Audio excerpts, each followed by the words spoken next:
Hi everyone, welcome back to another video in the Web Security Academy series. In today's video, we'll be covering lab number 11 in the Broken Access Control module titled Insecure Direct Object References. Alright, before we continue with the video, I'd like to announce that this video is part of a course that I offer on my academy. Now you might be wondering, why would I buy a course that is made available for free on YouTube? Well, there are 4 reasons why you might want to do that. Number 1 is that you gain early access to recorded material. As soon as I record new videos, I make them available through my course right away. Whereas on YouTube, they'll only be released on a weekly schedule. Reason number 2 is that you gain access to a Discord channel where you can ask questions.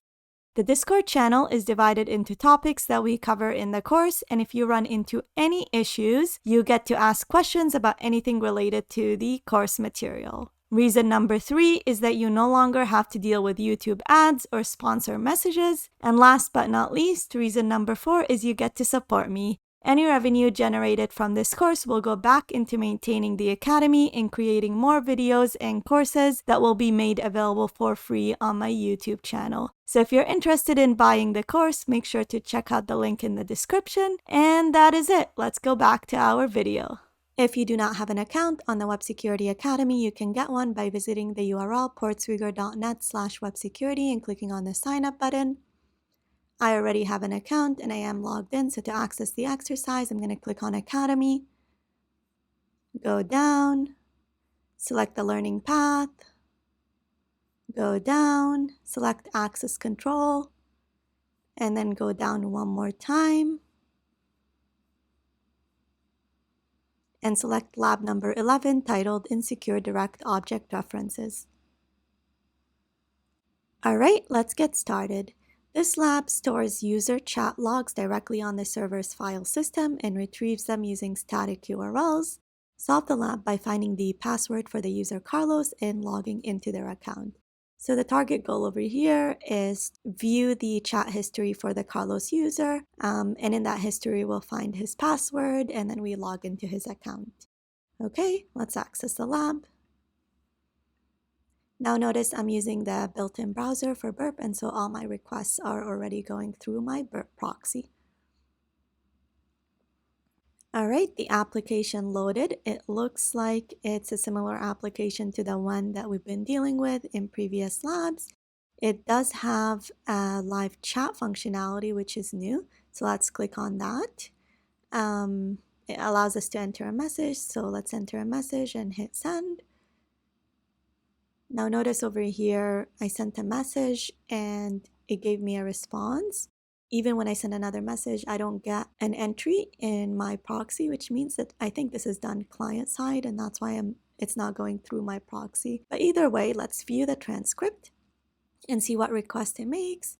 So it makes a post request to download a transcript, and then from there it redirects to this URL over here. And this looks like it's a static URL because it's just a single number and then a TXT document. So if we look at that specific URL, you could see over here the chat history that we just went through. So over here I said test, and then the application responded, and then right over here, sorry, and then I said test again, and then the application responded, and so on. So the first thing I want to test for is see if there's any other chat histories that I can access. So you could see over here, it's 2.txt, which means there must be a 1.txt. Hit send. And here we go, we gain access to another chat history. Now this is called an insecure direct object reference because you're able to directly access this object over here, which is 1.txt, by simply adding a reference to the object. Now, if this had proper access control, what it should do is check if the user that is assigned to this session ID has access to this specific object. And if he or she does, then it should allow access to that object. But if he or she does not have access to that object, it should prevent the user from viewing that information. But clearly, we have an insecure direct object reference vulnerability over here. So let's see the chat. It looks like it's between another person and it doesn't classify which person it is, but the person seems like they're having an issue with the account. And so the bot says, give me your password to confirm if it's correct or not. And so the user says, here you go. This is my password right over here. So let's copy that. Now this could be for any account. However, the exercise wants us to solve it for the Carlos account. And so my guess is this is for the Carlos account. In a real world pen test, you would try this password on a ton of accounts to see if it works. So let's go to my account, put in Carlos, put in the password, click login. And here we go. We get the message, congratulations, you solved the lab. All right, so we successfully completed this exercise by exploiting this vulnerability manually. Now let's script it in Python. All right, the first thing that we're gonna do is import our libraries. So request library, the sys library, the URL lib3 library, and the beautiful soup library. So from BS4, import beautiful soup and the regex library. Next, we're going to disable warnings.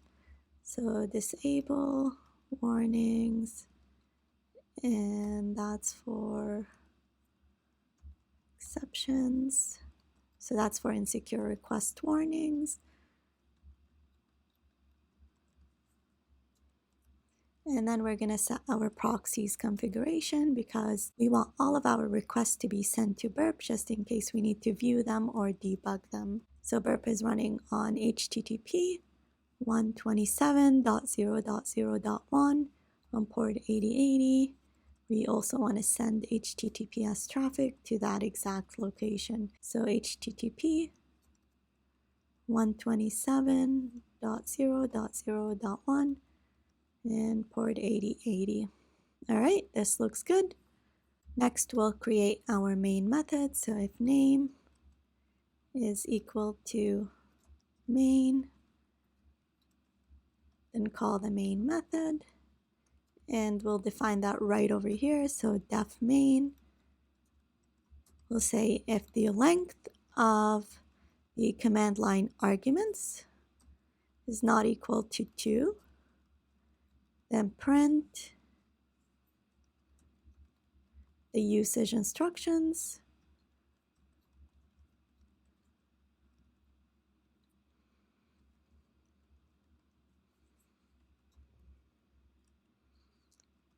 And then also print the example instructions.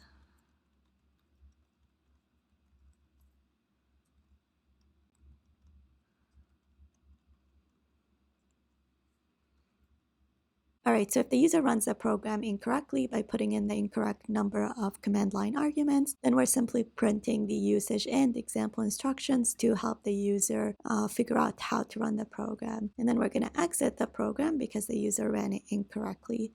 Now, let's assume the user does run it correctly. The first thing that we're going to do is create a sessions object that we'll use across requests.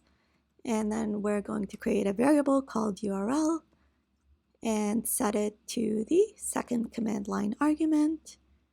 And then we're going to call a function called retrieve Carlos password that takes in the session object and the URL. And the return value of this function, we'll save it in a variable called Carlos password. And we'll implement this function in a bit. So let's just add a comment over here saying rest of code. So the first thing that we need to do in our script is access the live chat functionality and retrieve Carlos's password. And then the second item to do in the code is to log in as the Carlos user. So this function over here will perform the first item, which is retrieve Carlos's password, and we'll implement it right here. So def retrieve Carlos' password, and again, it takes in the session object and the URL. We'll create a variable called chat URL, and that would be the URL plus the path to Carlos's chat transcript, which is this one right over here. So let's copy this. And this script assumes that it'll always be 1.txt. If that changes, the script won't work. All right, next we'll perform the request, so s.get. So we're essentially performing this request, which is a get request. It doesn't take in any parameters. And then we're going to try and extract the password from the response of the request. So to perform the request, it would be s.get. It takes in the chat URL, set verify to be equal to false because we don't want to verify TLS certificates, and then proxies to be equal to proxies because we want the request to be sent through burp. And then we're going to set the response to a variable called res. And then what we're going to do is we're going to search for the string password in res. And if we find it, we'll print found Carlos's password. But if we don't find it, we'll print could not find Carlos's password. And we'll exit the program. All right, so essentially all it'll do is perform this request over here and then search for the string password in the response. If it finds it, and it will for this specific request, then it'll print that they found Carlos's password. We're going to copy this because this is going to come in handy. So the next step over here is to parse this response over here and gain access to the password of the user. And the way that we're going to do that is using the find all function. So we're going to say Carlos password is equal to re.findAll, and we'll use a regex string over here. So this is the string that we're going to look for, and it's between this string over here and this string over here. So I'm going to say search for all the characters that are between this string and this string. Now the dot we need to escape so that it doesn't see it as a regex character, and then click save. Now we return password. And what that'll do is when the function is called, which is over here, it'll return the value of the password and save it under the variable Carlos password. So let's start off by testing that this works. So print Carlos password, and let's save that. All right, next go to terminal, new terminal, and run the program. So Python 3, access control lab 11.py, and this likely timed out, so let's open it again. Copy the URL, paste it here, remove the trailing slash, and hit enter.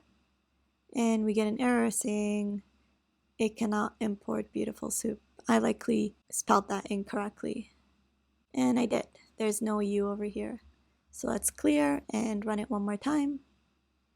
And I did make a mistake over here, so I'm saying find this string over here, but I'm not telling it where to find the string. So it's under res, so we're searching through the response of the request, and then over here find all actually outputs a list of values that satisfy this condition. However, we'll only find one instance of that specific string, and that would be in the first position of the array. So let's save that, clear, and hit run again, and we still have an error. So return Carlos password. I'm not very focused today. Let's save, clear it, and run one last time, and here we go. So you could see over here it says found Carlos's password, and we print it out. So this part of the code works. Let's remove this and then write the rest of the exploit. So after we find Carlos's password, the next step is to log into Carlos's account to confirm that the password actually works. So to do that, we're going to say print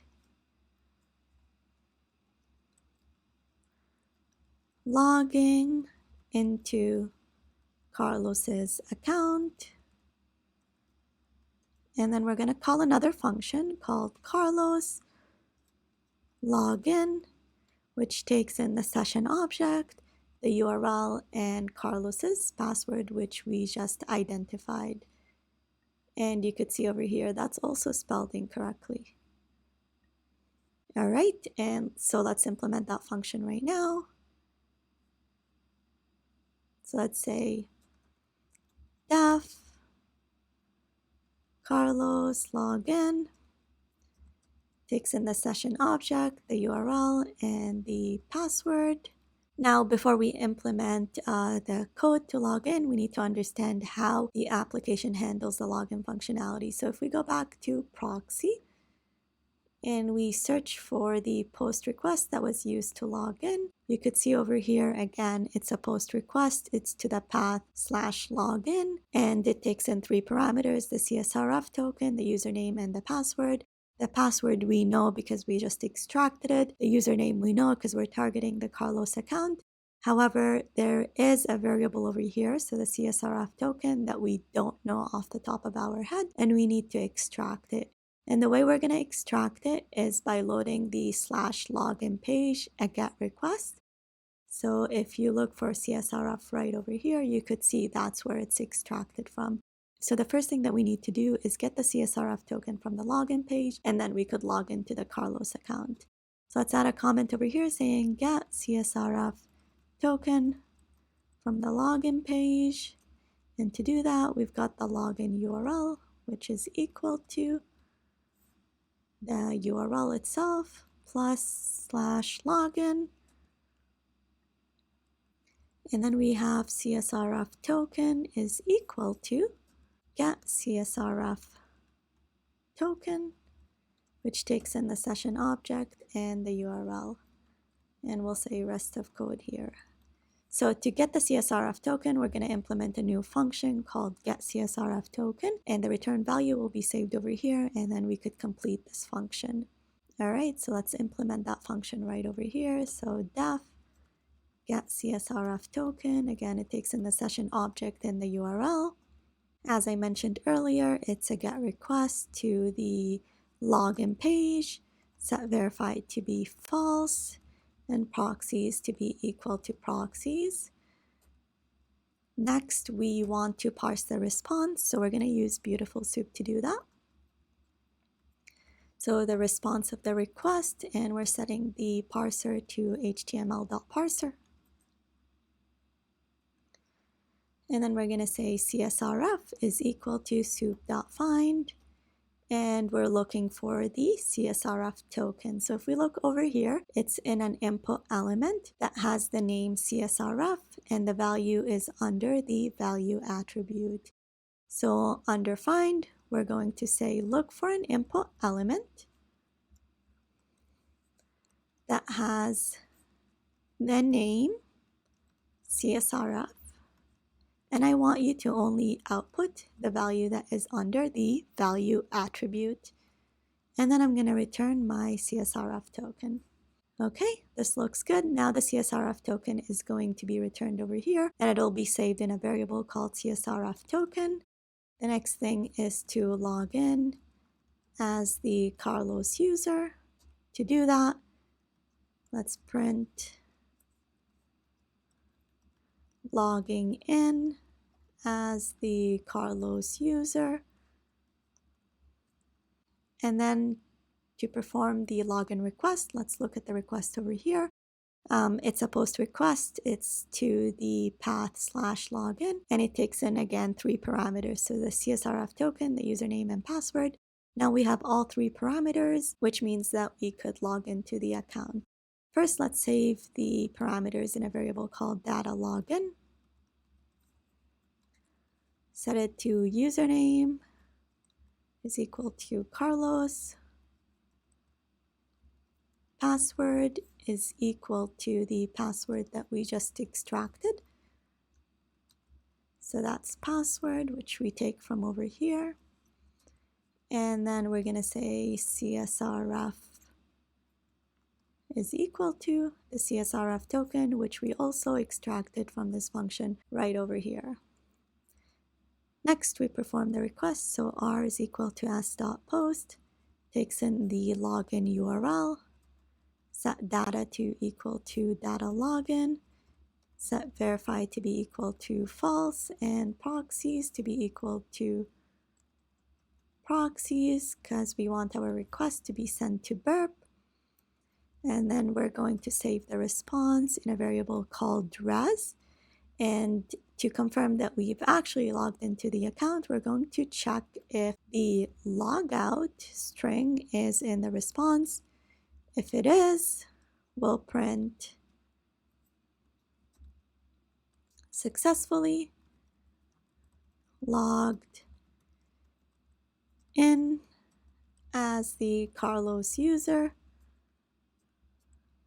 Otherwise, we're going to print could not log in as the Carlos user, and we'll exit the program because our exploit failed. All right, this looks good. Let's save it and let's minimize this a little bit. So essentially, to summarize what we're doing, the first thing that we did is create the main function. If you don't run the program correctly, you'll enter this if clause. But if you do run the program correctly, it'll start off by retrieving the Carlos user password. And the way it does that is using this function over here. In the function, it essentially performs the request to view the transcript of the Carlos user, and then it parses the response to retrieve the password. From there, it returns the password, and that password is used in the function called Carlos login, where we use the password to log in as the Carlos user. Hopefully there's no errors, so let's try that. And we didn't need to open a new terminal, we could just use this one. Now, chances are the application timed out, so let's open it one more time. Let's copy that, paste it, hit enter, and we do get an error. So you could see over here line number 26, and I know what the error is. This should be in single quotes. Let's save it, clear it, and run it again. And we get another error, again on line number 26. It looks like it can't find the CSRF token, so if we go to burp and just check the request that it's performing, it does not have a CSRF token on it. And I understand why. So we must be passing the main URL and not the login URL. Here we go. So you can see over here, you need to pass in the login URL. That's where we retrieve the CSRF token from. And that's why it's really important to pass all your requests in burp, because it'll help you debug the application if there's any errors. All right, it ran correctly. You could see over here, you got the message. Congratulations, you solved the lab. So we've successfully completed the exercise by first exploiting the vulnerability manually and then scripting it in Python. In the next couple of labs, we'll look at more complex cases of broken access control vulnerabilities. If you liked the video, hit the subscribe and share button so that the video reaches a wider audience. Also, make sure to check out my course if you're interested in seeing more videos like this one. Thank you and see you in the next video.